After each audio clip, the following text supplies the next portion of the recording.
بيبدأ فيلم النهارده بواحدة اسمها ليفي وكانت مسافرة على مكان بعيد، وبنعرف انها كانت حامل من غير جواز، وبنعرف كمان ان ابوها مسفرها عشان تتجوز ويداري عليها، وكانت بتفتكر كلامه وهو بيقول لها حتى لو سامحتك وغفرتلك فلازم برضه تواجهي مصيرك وتواجهي نتيجة افعالك، ولو امك كانت عايشة كانت هتوافق على كلامي، وافتكرت كمان كلام اختها وهي بتقول لها فترة وهتعدي وكل حاجة هتبقى كويسة، وكانت حزينة ومسافرة على بلد اسمها لاهونتا، واول ما بتوصل المحطة بتقابل قس المدينة وكان صاحب ابوها واللي كان متفق معاها على موضوع الجواز، والقس قال لها انها شبه امها قوي، وبعد كده اخدها على بيته وعرفها على اخته وعرفها على راي الفلاح اللي هيتجوزها، وبعد ما سلم عليها القس سابهم لوحدهم عشان يتكلموا ويتعرفوا على بعض، وكان راي باين عليه ان هو طيب قوي وخجول جدا وكان متوتر عشان الوضع اللي هم فيه، وابتدت ليفي تكلمه وتقول له انه ممكن يسالها عن اي حاجه وعن ماضيها وهي هتجاوبه، لكنه بيفاجئها وبيقول لها ان هو مش عايز يعرف عنها اي حاجه قديمه وانه وافق خلاص على الجواز، وكانت بتساله لو هيبقى عنده مشكله عشان الطفل وكان جوابه لا، وانه هيحبه ويعامله زي طفله، وكان راي متعاطف معاها جدا وشكله اعجب بيها قوي، وبعد التعارف راحوا على الكنيسه وابتدت مراسم الجواز، وكان موجود هناك اخت راي وجوزها وكانوا شهود، ورحبت مرسى بليفي وقالت لها انها مبسوطه انها هتبقى من عيلتهم، وبعد ما خرجوا بره قالت لها دول شويه اكل عشان اكيد انت تعبانه من السفر ومش هتقدري تعملي اكل، وركبت ليفي مع جوزها راي وكانوا في الطريق للبيت،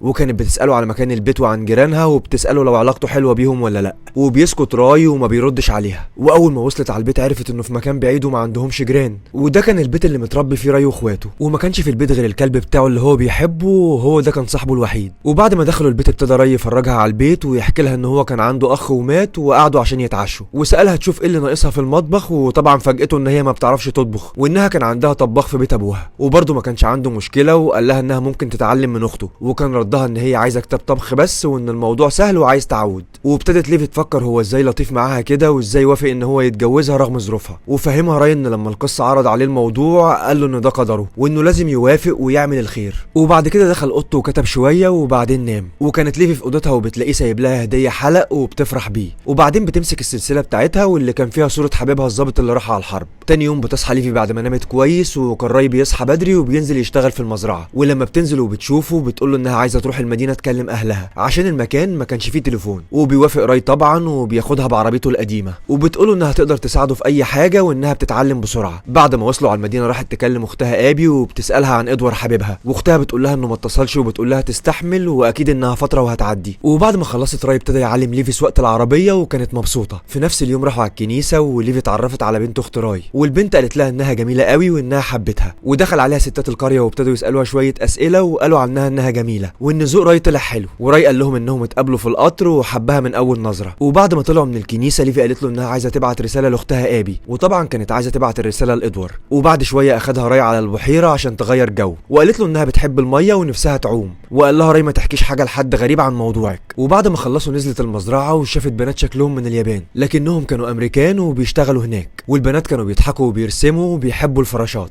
واتصاحبت عليهم ليفي وقالت لهم ابقوا عدوا عليا في البيت. تاني يوم بتروح للدكتور وبتقول له انها في الشهر الثالث، والدكتور بيكشف عليها وبيحدد ميعاد الولاده في شهر سبتمبر. بعد ما خرجت من عند الدكتور طمنت راي على صحتها، بس قالت له انها قلقانه ان بطنها هتكبر بدري والناس هتاخد بالها، لكن راي بيفهمها ان الناس هنا مش زي المدينه ومش بيركزوا في الحاجات دي وطيبين جدا. روحوا على البيت وكانت ليفي ابتدت تتعلم الطبخ عشان تعمل اكل الراي، وبعد ما اكل لقى الاكل كله شطه ومرضيش يكسفها وما كانش عايز يزعلها وقال لها ان الاكل جميل. خرجوا بره البيت وكان في معدات شغاله في الارض بتاعتهم، ولما سالته ليفي قال لها ان هو بيعمل لها حمام سباحه لما عرف ان نفسها تعوم. وبعد شويه وصلت مرسى واولادها وسلمت عليهم، وكانت مستغربه ليفي ان اي حاجه نفسها فيها كان بيحاول يعملها لها. بعد كام يوم وكانوا رايحين على عيد ميلاد بنت اخته، وسالته ليفي لو حابب يعيش عيشه غير دي ويسافر، ورد راي ان هو بيحب اللي هو بيعمله وبيحب المزرعه وبيحب الشغل ده، وكانت ليفي ابتدت تحب كلامه وطريقه تفكيره. ولما بيوصلوا على عيد الميلاد بتاخد ليفي بالها ان راي بيحب المزيكا، ومع انها ما بتحبش الرقص بس قالت له تعالى ارقص معاك، ودي كانت اول مره راي يمسك ايديها ويقرب منها، وكانت ليفي مكسوفه. تاني يوم البنتين الامريكان راحوا على البيت عند ليفي وطلعت لهم ورحبت بيهم وجابت لهم حاجه ساقعه، وابتدوا يفرجوها على الرسومات الجديده، وعرفت ان واحده منهم كانت دراستها انجليزي قبل الحرب وكان نفسها تبقى مدرسه، وابتدت ليفي تحكي لهم انها كانت بتدرس اثار وبتحضر دبلومه وكانت عايزه تسافر على تركيا وتكتشف طروادة، وفي بنت منهم سالتها عن ميعاد الولاده وليفي ما كانتش اخده بالها انها ابتدى يبان عليها، والبنت قالت لها ان بابا بيعرف يخيط وهنعمل لك هدوم للطفل. ولما روحت ليفي حكت لراي عن اللي حصل، وكان راي مش حابب انها تتعرف على حد ولا تتعامل مع العمال،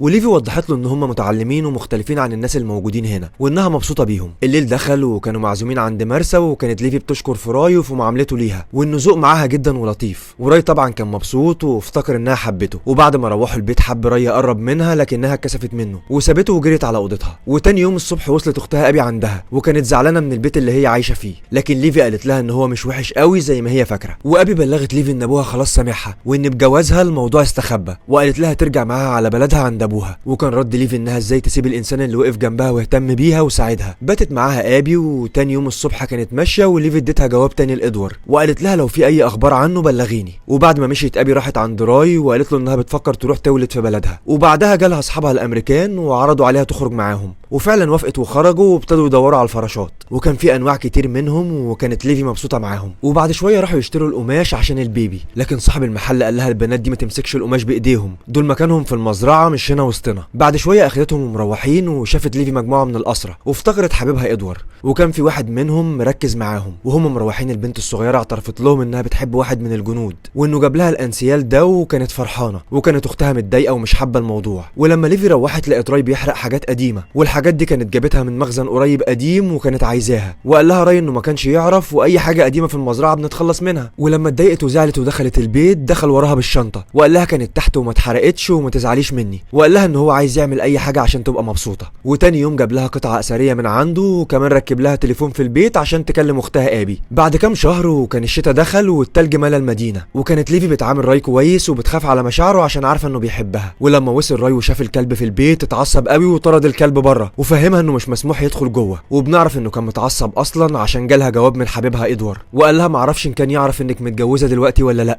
وزعل طبعا وقال لها انه عنده شغل وهيخرج. وتاني يوم ليفي اعتذرت عشان دخول الكلب وانها ما كانتش تعرف انه ممنوع، وان الكلب صعب عليها عشان التلج. ووضح لها راي انه ما كانش يعرف انها مش حباه قوي كده، وانها لسه بتبعت جوابات لحبيبها رغم اللي هو عمله معاها. وقرب منها وفهمها انه بيحبها قوي، وبعدين سابها ومشي. وبعد كده راحت ليفي عند مرسى وقالت لها ان راي طيب وانا عامله له مشاكل ولازم امشي من هنا. واعترفت لها كمان بموضوع الجوابات. وروحت ليفي وكانت بتحلم بامها اللي ماتت، ودخل عليها راي وطبطب عليها وكان طيب زياده عن اللزوم. وحكت له انها بعد وفاه امها كانت وحيده، واتعرفت على ادوار وقالت له ان هو استغلها. وبعد ما حملت سابها واختفى بحجه الحرب. وقالت لراي مش عارفه انت بتعاملني كده ازاي حتى لما عرفت موضوع الجوابات. بالليل وكانوا معزومين عند مرسى وجوزها وكانوا هيودعوها عشان مسافره تولد، وشكرتهم ليفي على حسن المعامله وانهم فعلا كانوا عيلتها وانها عمرها ما هتنساهم. وبعد ما روحوا دخل ليفي الكلب البيت وقال لها مش عايزك تزعلي، ووضح لها انه رغم الجواز بالطريقه الغريبه دي وبالاتفاق لكنه حبها جدا وانها كانت احسن حاجه حصلت له. وقال لها ان هو يوم الفرح ما قدمش خاتم جواز لكن دلوقتي خاتمها موجود لو هتقبله. وحاولت ترفض ليفي وقالت له انها ما تستاهلش الحب الكبير ده، وقالت له خلي الخاتم معاك لواحده تانية تستاهل واحد طيب زيك. وقال لها راي لو تدي نفسها فرصه تسامح نفسها وتقيم علاقتهم من اول وجديد لانها بالطريقه دي مش هتعرف تكمل حياتها. وتاني يوم البنت صاحبتها طلبت منها تساعدها انها تهرب صاحبها الاسير، وليفي وافقت تساعدها بس قالت لها اوعي تخليه يقرب منك. والبنت ساعتها فكرت في كلام ليفي وعرفت انه صح. وكمان ليفي قالت لها لو اتمسكتي وانت بتساعديه هيتهموكي بالخيانه وهياخدوا عيلتك على السجن، وفهمتها ان هو ممكن يكون بيستغلها عشان يهرب.